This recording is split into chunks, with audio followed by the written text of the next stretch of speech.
Everyone, and welcome once again to the Purpose Driven Marriage Podcast, where we model kingdom marriage and help you align with God's purpose for your marriage. My name is Samuel Ekundayo, and this is my lovely and beautiful wife, Blessing Ekundayo. one and only.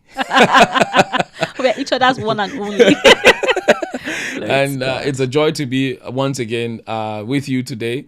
And we have another episode. We want to, first of all, use this opportunity to thank everyone that commented on our last episode. We may not be able to mention your names today, but we really, really appreciate you. Thank you for subscribing. Thank you for liking our videos. Thank you for commenting. And most importantly, thank you for sharing and spreading the word to other people to know about this podcast. On today's episode, we are going to be sharing with you. This is me making a confession, and I want to share with you 7 things I wish I had known about being a husband. 7 things I wish I had known that before I got married. I wish somebody warned me and told me these things. It was not going to be easy. That was not going to be easy.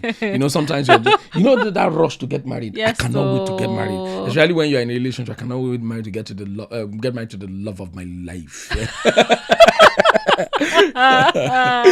Yes, so I tell you that there's something inside that love of your life. Yeah, marriage is work and a lot of work. And those are some of the things that I wasn't told before I got married. No, very few people literally told us or told me, and I believe same with my wife, told us about many of the things we faced in marriage. And I think maybe because some of those people too were not told. So I don't know. There's no expect that you're going to figure it out. You're going to know when you get inside there. Yeah, when you get there. It should be you want to get married. Be going. When you get there, you will know. All right, so I'm going to just jump straight into it. And of course, because this is my confession, my wife, of course, can corroborate this and, of course, attest to some of them. So I've written this out because I really want to share them, especially for newly wedded couples, for single men, and, of course, married people who are struggling in their marriages. This could really open up your eyes to some of the things that I've learned that you perhaps need to learn and that could really change your marriage. So let's go right into it. Number 1 is that I learned that marriage is majorly about forgiveness. For some reason, when we just got married, I always believe one of the major ways to resolve hurts and pains is silent treatment and malice. I believe like if I keep quiet for a long time, or if I keep malice for like 2 weeks, she will come to understand that what she has done is wrong, and all of that. But, the more, we've gotten married, the more I realize that that's just a terrible decision. Malice for a very long time just makes things worse. It doesn't make it any better. And malice itself does not resolve any issues. Yeah. Thank God. That's all I can say. Because he has really changed. Things were not this way, when we initially got married. We would have lots of disagreements. We used to have lots. Yeah, and forgiveness was a big issue for us. Like you said, malice, we'd just be walking past each other. Yeah. It was not a good thing. It was not a good thing. Yeah. That atmosphere was not healthy. And I think one of the things that also, contributed to not understanding how to deal with conflict in marriage was because, to be very sincere, I hardly ever saw my parents fight. I hardly ever saw my parents quarrel. So it felt abnormal. Wow. That we were quarreling in our marriage. Never saw them fight. Yeah. Wow. It was because they normally resolve their issues like, amicably, maybe in the bedroom by themselves. I think if I can count, maybe just twice was when, I could notice, but they were so good at it. They were so good at not really showing that they had issues between themselves. I maybe just once or twice, very rarely. So for me, I didn't get a precedence on how to handle conflict. And I don't recall my dad or mom ever calling me to say, "Oh, Samuel, when your wife. Yeah, this is how we have conflict. Or this is how we resolve it. Or conflict is normal. Or all of those things like that. I don't know. I mean, in your marriage, I don't know. Did your parents ever call you like that? I don't recall. No. So for me, it was weird. I thought it was my wife's fault that we're always fighting because our marriage is not supposed to be like this. I think I remember also. Whenever we have those fights, you always express your used to express your frustration. Yeah. That it's not what you want, but at the same time, you also used to struggle to let go. Yeah, absolutely. I love peace. That's the interesting thing. But then it's still like if you want peace, then make peace. That was so hard. I think when we understood our languages of apology, it also helped. Yeah, it also you helped. should go and watch that episode, how to apologize correctly. Yeah, how to apologize correctly in marriage. Because it was when we understood our languages of apology that my wife also understood how to, apologize to me, especially when I'm the one that is hurt, and so on. And that really, really, really helped us. I did not know that there's something called the root of bitterness, and that bitterness and resentment are major elements in marriage that could literally ruin marriages, especially when we let offenses and bitterness and hurts linger for too long. So, for instance, if I've hurt her, and me, I'm keeping malice, hoping that one day she'll come and apologize, for instance, now. And she's getting hurt. Hurt will just go to bitterness, or to resentment, from resentment to bitterness, and you now form roots of bitterness. And before you know it, that thing, even though you sweep it under the rug later and you address it, it's still there. It's still there. It now forms a bigger root. It's still there. Later on. Me too. And then I don't know I used to have strong head too. Yeah. So with his strong head, strong head. Strong head times 2. Yeah. But things are much better now, and I think that I'll say that you have actually improved. Thank you. In terms of that forgiveness you have, and you communicate how you feel. Want things, or how you had expected me to behave or handle things, and your emotions are much, much milder now. Yeah. When we just got married, the emotions used to be very high, and those are part of the lessons, right, that we have learned now that have really, really helped our marriage a lot. Yeah. So number 2 for me is that I realized that love is not always about romance. So there is also a willful aspect to marriage. No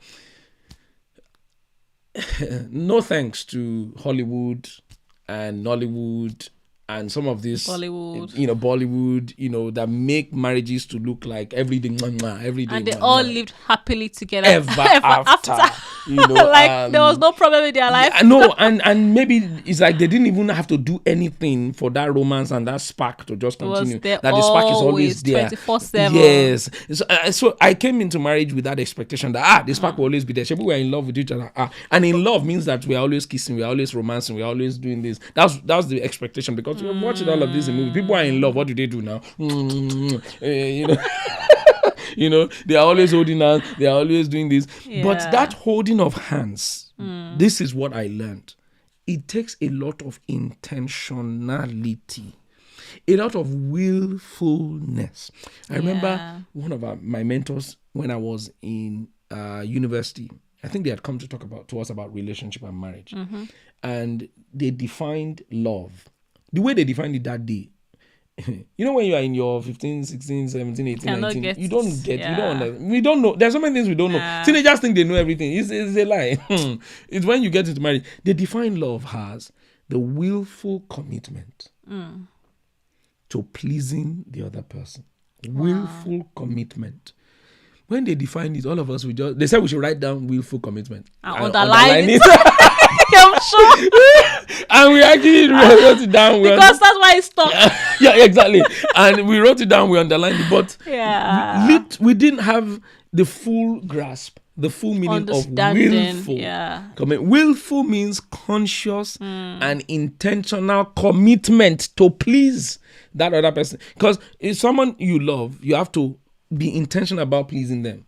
It was when I got into marriage, and after many years, to be very sincere, that I realized, oh wow, if I want to keep the spark in my home, if I want to keep the romance alive, if I want to make this woman happy and please her and meet her needs, I have to be intentional. Yeah. And being intentional meant that I have to know the things I need to do to make her happy.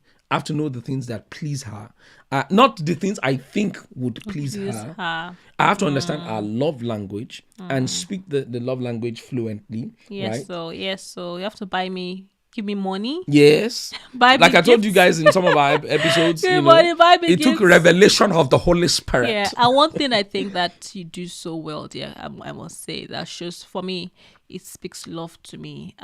It's how you go all the way to help in the kitchen.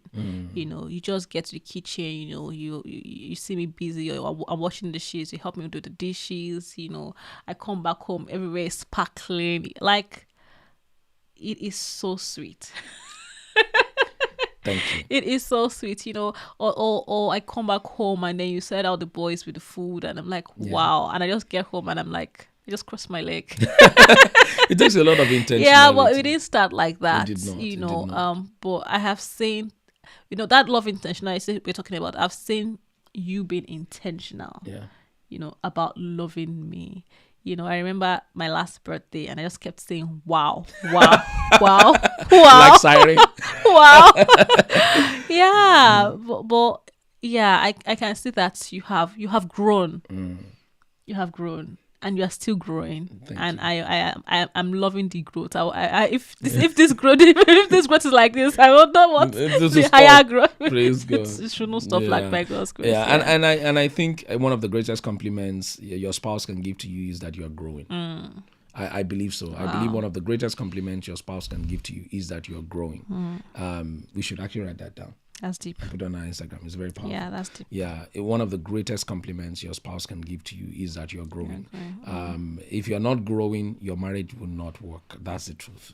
It takes a lot of intentionality to make marriage work, to add the spark in your home. It is easy to see other people's homes or see Hollywood and see Nollywood and see how it's done, but there is a lot of work that has gone into a happy home. Don't just pray for a happy home. Do the work. Don't just pray for a happy home, do the work. It's easy to see. I'm writing all of them down. Yeah. It's easy to see other people doing well and all of that, but they may not tell you the amount of work that they're putting in behind the scenes to actually make their home the way it is. Absolutely. Right? Yeah, so those are some of the things. That's number two that I've learned. Number 3, I realized that this one took me a while to realize it, that marriage is not all about me. Preach. That's Confess. the truth. Yeah, and that's the truth. Because, I don't know, maybe it's our African culture, or maybe just, looking at our parents, when you see the husband, it's like, that's the man, the king, the Lord. The Lord. The ruler. The authority. Yeah. The master. Yeah.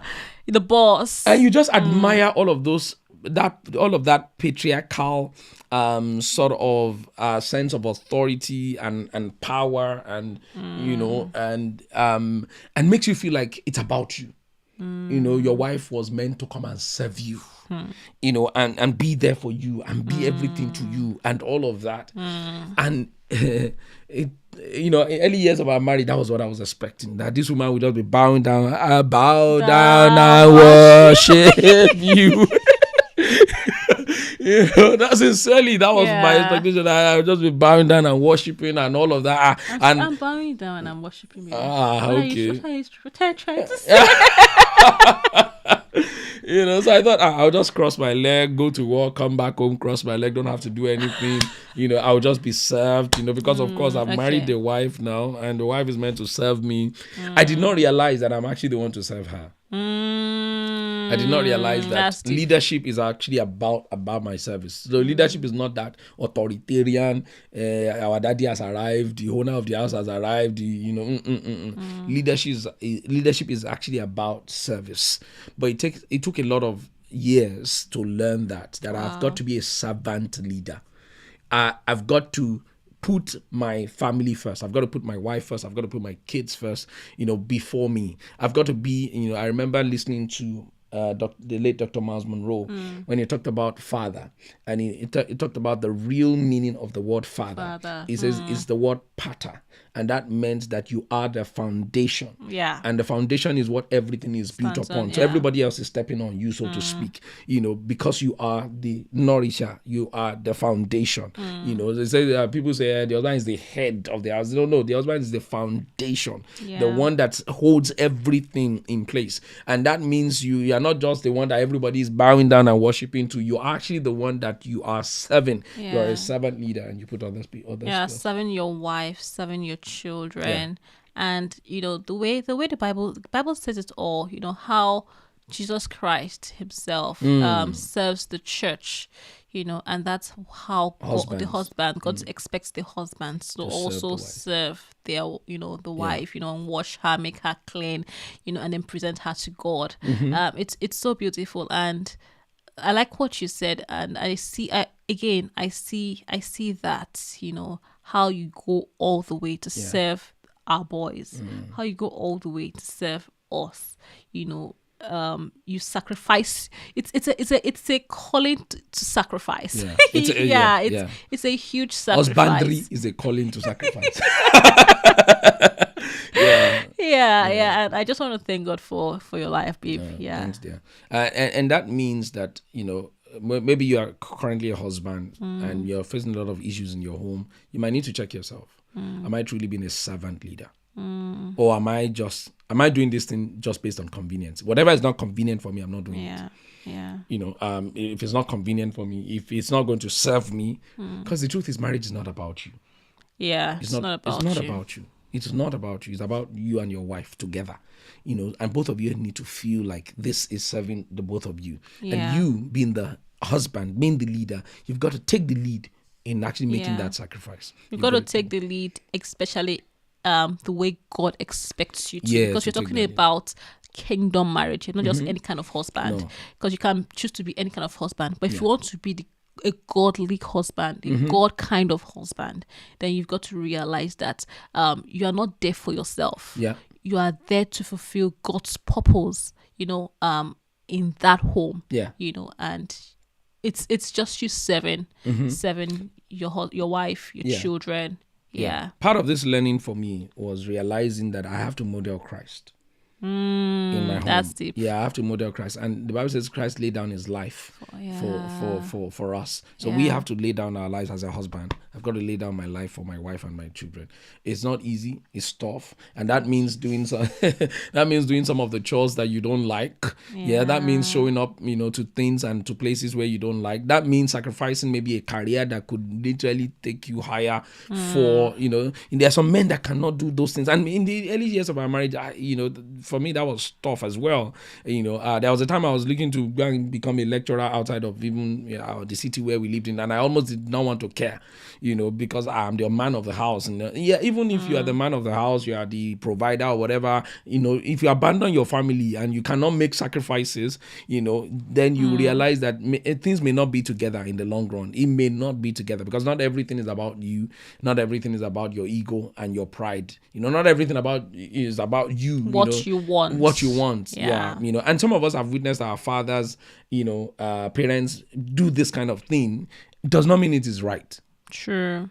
And sometimes the excuse is because I'm the provider, so, we do those kind of, no, we've got to be very careful. We've got to balance it out with our spouses. You didn't marry a robot. You didn't marry AI, you've got to come to that place where you're intentional about sacrificing your desires and your convenience. So that you don't become an absent father or an absent husband.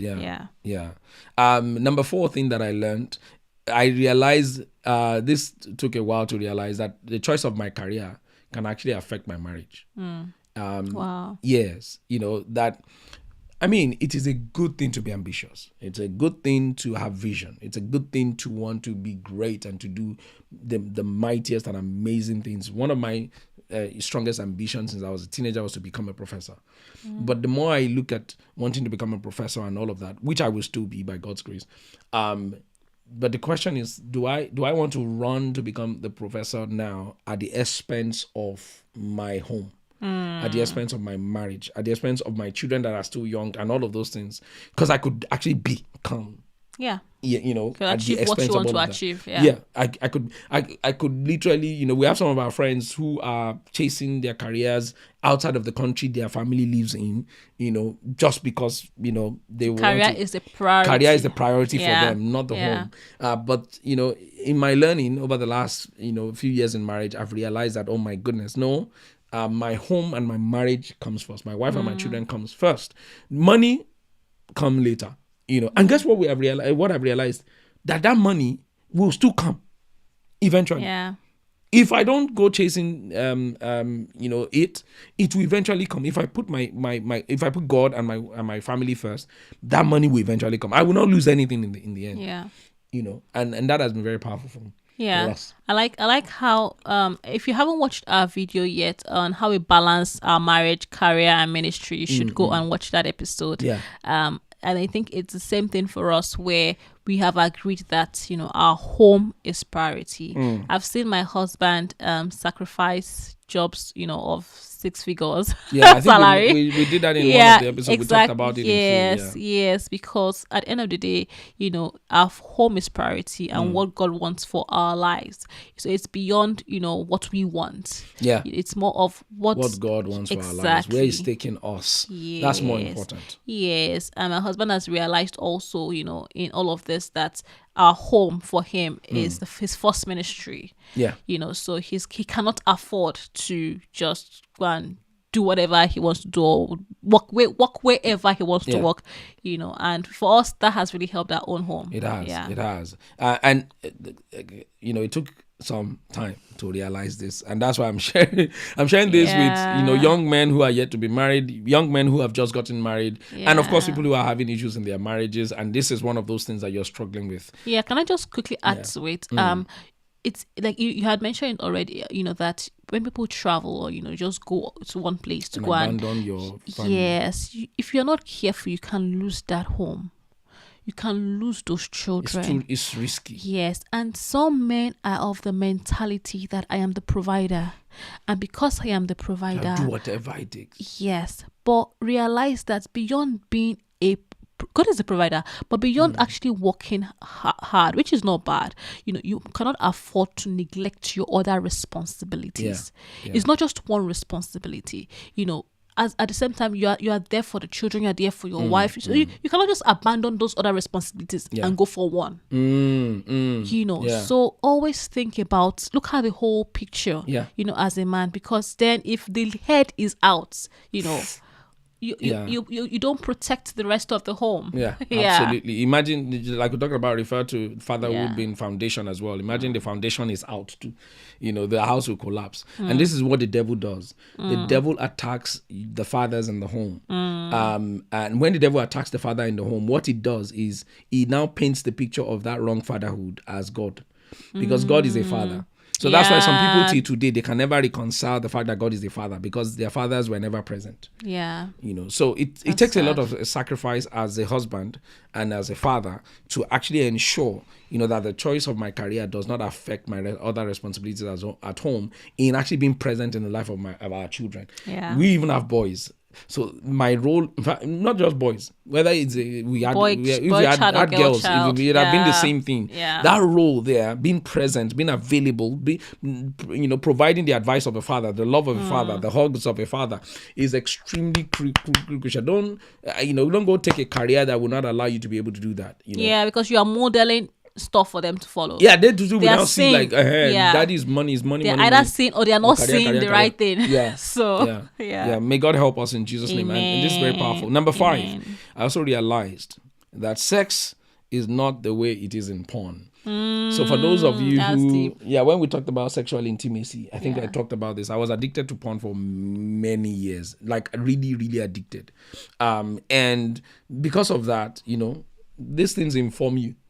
They inform you of how sex is going to look like, how sex is going to be, and all of that. Performance. Yeah, and it's a very performance-driven industry, right? So when I got married, I was expecting some things. You know, the way the women performance. behave. Yeah.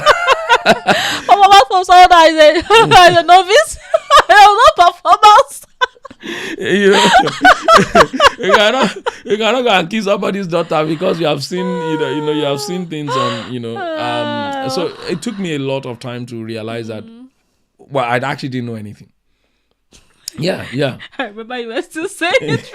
Yeah, I didn't know anything. Times you thought you knew. You thought you knew a lot because you've been watching pornography and all of that, but you realize I actually didn't know anything. And it takes a lot of humility to come to that conclusion. And for me, it took years to get to that conclusion. And I wish I had known that before I got married. I wish someone had mentioned it to me that, wow, all these things you thought you knew about sex, or you thought you know about sex, you don't know anything. No.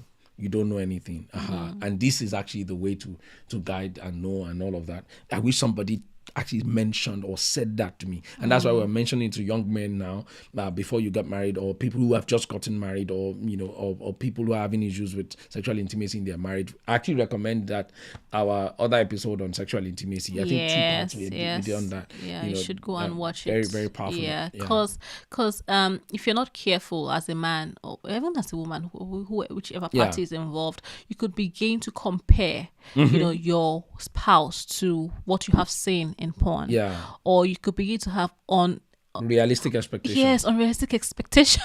You think she's going to jump from the pole? Yes, so she was going to grab the pole and you're going to do it on the pole. Yeah, those guys are acting. And some of them are on drugs. Exactly. Yeah, some of them are performance enhancement drugs and all of that. So, you cannot compare it to your own marriage. And I think I should also say that the beauty about sex and marriage, especially the kingdom marriage, is that, especially when both of you have, you have the rest of your life to enjoy, to figure each other out, to learn, every day, even up to now, every day we're still learning. Yeah, we are still discovering new things. And that's the beauty of it. That's actually the beauty of it. Where together you're exploring, you're discovering, you're learning, you're practicing, you're knowing what works for you, what works on the other person, and all of those sort of things like that. You're changing, styles, you're changing things, you're talking about it, you're communicating. It's beautiful. Very important. It's beautiful than to lavish one, your expectation of getting frustrated because you're not getting those things that you have seen. No, very careful. So that's one of the things I learned. Number 6. I realized, this one took me a lot of years to realize as well, that my wife is not every woman. There's this thing that people say, all women do this. Every woman likes this. Every woman. My wife is our own unique, special breed that I have to take. You wanted to say unique blessing Ekundayo. Unique blessing Ekundayo. That I have a responsibility to learn her. I've got to learn how she wants to be loved. I've got to learn how she perceives things. I've got to learn what she likes, what she does not like. I've got to learn how all of those things. I have to humble myself to learn it and not just put her in this box that all women are supposed to be like this. All men are to do like this. So why you not like this? So why you not like this? My mom was like that. Why you not like that? In fact, I remember when we just got married, I used to challenge you that my mom was like this. Why you not like that? Remember early days of marriage. Because I was always comparing maybe in your mind. In my mind. I mean, I've probably voiced it out a few times as well too. Because there's this expectation. See, my mom used to be very calm and peaceful. In fact, we have never seen my mom maybe talk back at dad, or maybe sort of maybe deliver her own point maybe in front of everybody. But my wife, she will say her own, although not in a very negative way. She will say her own. She will say what she has to say. She will give her points and all of that. Doesn't mean that my dad was domineering or controlling, but I think maybe that's their own, what works for them, But when I married my wife, I think I had that expectation that she would fit into that mode, but it was not mode. The mode was not moldy. So I had to realize that my wife is not every woman. My wife is not my mom, and Yeah, it's interesting. It's interesting. I also want to say that I noticed also that sometimes when you wanted to start changing, there are times that you would now go and read about something, and then you come back and you just but you read that for women. I'm like, to, babe, I'm not women. I'm not women. I mean, like you need to figure out what works for me. Yeah. And it took a while. Yeah. It took a while, but we are getting there. we're there. Praise God. Hallelujah. And number 7 is I realized this later on as well, that my attitude is key to the success of our marriage. My attitude. My attitude is a paintbrush. And it is very key. And if I don't fix, some of my attitudes that are bad and all of that, I could actually be endangering our marriage. Wow. And I could be modeling a very bad husband and a very bad father to my children. Wow. So it was so important that, for me to realize that, for instance, my attitude matters more than my intelligence or my eloquence, that I can talk better, talk faster, talk, more, louder. It doesn't mean that I should have a bad attitude. That's not an excuse for a bad attitude. That my attitude also, matters when I come back from work, and my wife has done a lot of great things, and I just want to come and cross my leg. I will not even appreciate and honor her and thank her, and, and just come and now expect to be served as well. I also realize that my attitude is important when I'm stressed. Sometimes we are stressed, and your attitude is just bad and stinking. Grumpy and you use the excuse that you are annoyed. stressed. Because I'm stressed now. Can't you see? I expect the person to understand that. Yeah. No, you have to, because I realize that I choose my attitude. So I've got to be very intentional about choosing I like the right that. attitude, from time to time, and my attitude when I don't feel like doing something too also matters, because sometimes not all of us like everything, Yeah. but you've got to have a good attitude at that time. Yeah, I can see your attitude has improved a lot. I can say it also in terms of your voice. Before tone of voice, something before, and you're still working on it. Yeah, Like we are not alike, before when my husband is that attitude when he's a bit upset, and he has a really loud voice naturally. Naturally, anyway. Yeah, so if he's not upset, the tone of the voice goes higher, few decibels higher. And the attitude is, I'm like, babe, you're raising your voice. Like, I'm not raising my voice. This is my voice. This is how I talk. But again, that attitude we're talking about, it has improved. Yeah, it has improved. Yeah. And it takes a lot of humility and teachability to really take feedback. Yeah. And I think one of the most important things that has helped this point that we're making on attitude is taking feedback. Being humble to take feedback and doing something intentionally about that feedback to improve next time. Very important. Yeah. And let me give you guys one bonus. I wrote down one bonus. I realized that when children come, they bring a different dynamics to marriage. Wow. Sincerely, nobody warned me about this one before I got married. Nobody warned me. Nobody told me. You never experienced it. Nobody told me. I just thought that maybe we are two people that love each other, and everything will just continue. And go, hey, when those masters, when the masters, have you heard Masters, yeah. when they came on this thing like this, they just changed the whole game for everybody. They changed the game sexually. They changed the game, in terms of our rhythm and the way we talk. Stuff. They just redefined how we. They redefined almost everything for us. Like how we sleep, how we wake up, where we go, what we do, holiday. How money we spend. Our life changed forever. Forever. And those even when you discuss these things in courtship, nobody talks about what happens when the children comes. Nobody discusses those things. Like we talk about children, like in terms of how many kids you want to have and all of that, but hardly do people talk about, so when kids come, the reality that sets in, and how it can impact your marriage positively and negatively too. Yes. Even from the state of pregnancy. Like nobody taught me a lot about what happens when my wife becomes pregnant. I didn't know. That's why till today I'm very intentional about teaching young men. Some of my friends who got married after me, I always call them up when their wife becomes pregnant, or when their wife they're just about to get married. I will call them up and tell them some of these things that I've learned. And how, like one of my really, really good friends, when the wife got pregnant, I had to call him and say, guy, you have to be very, very intentional now. All right. Your woman will be going through a lot in this pregnancy. You've got to pay attention because nobody taught me all of those things. And I see it as being able to add value to them, to be able to learn some of these things as well. So if you're watching this and you're a young man, these are some of the major things. Maybe you can come and book a clarity session with me where we sit down and talk about some of the things, but it's very powerful. All right. Nobody, maybe most people won't advise you. They won't tell you anything. And then you realize your wife suddenly becomes pregnant. You think everything will just be the same. Yeah. Not realizing that those hormones they change how she looks, how she feels, how she behaves, everything just changes. And still having that expectation that you had, before pregnancy, at pregnancy, and at birth, and after birth. Maybe there's a whole episode we can do on that, like pregnancy, before, during, after, because it's a lot to unpack. And nobody warned me about all of this. And sincerely speaking, I don't recall reading it in any book. So it came as a shock, and as a first timer, my goodness, it was tough. And it was tough on me. Imagine it's being tough on me. It'll be tough on my wife as well, because she's the one carrying the pregnancy. So I wish somebody had warned me about some of these things so that I knew how to choose my attitude during this period, and also most importantly that how to actually parent.